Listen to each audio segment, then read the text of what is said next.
Henry was guy number one, or at least that's what we'll call him. And he was a doozy. He threw me for a loop.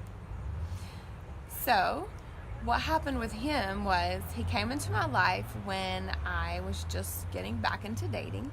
I had talked to a couple people, but nothing really came of it. I knew what I wanted, and at least I thought I did, and I was going to stick to my convictions. But he was high pressure. So the first night we met, even, he pressured me into going out. I wasn't really feeling well, but I agreed because he was so interested and made me feel special.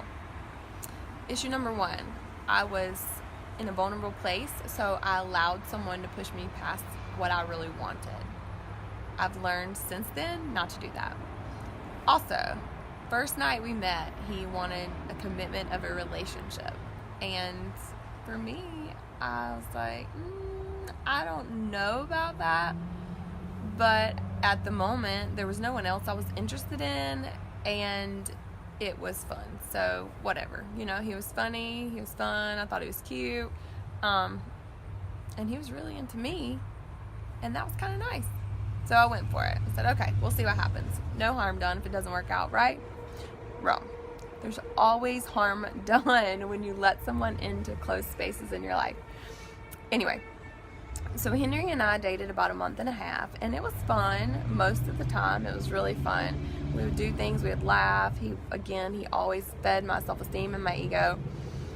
But there was a lot of things that were questionable with him. He told me he had a Purple Heart with the military. He told me that he had been separated 6 months and his wife had been unfaithful. He had not dated at all in between his wife and me. And then I found out through some questionable things and decided to research myself. He did not have a Purple Heart. Big deal to me to lie about something like that. Really big deal. Then it all got crazy. I got a phone call from his so-called ex-wife.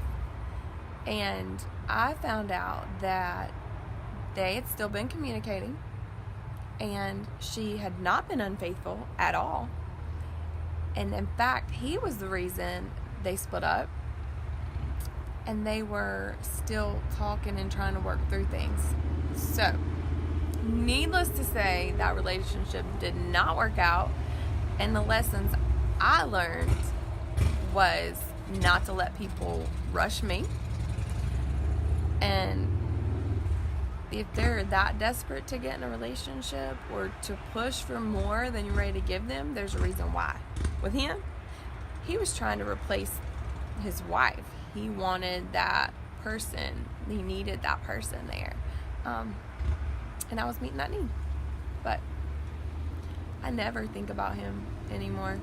In fact, I had to really stop and think about things to even go into this video, because he's one from the past that I never missed once he was truly out of my life. It's crazy, huh? And a tip: don't let people push you past your personal boundaries. For me, I want to talk to someone for a while and get to know them slowly before a dating relationship is in place. So I have to stick to that. So that would be my tip in dating, or intentional dating, because that's what I believe in. And I have to learn to be bolder when people are high pressure and not let them push me past my personal boundaries.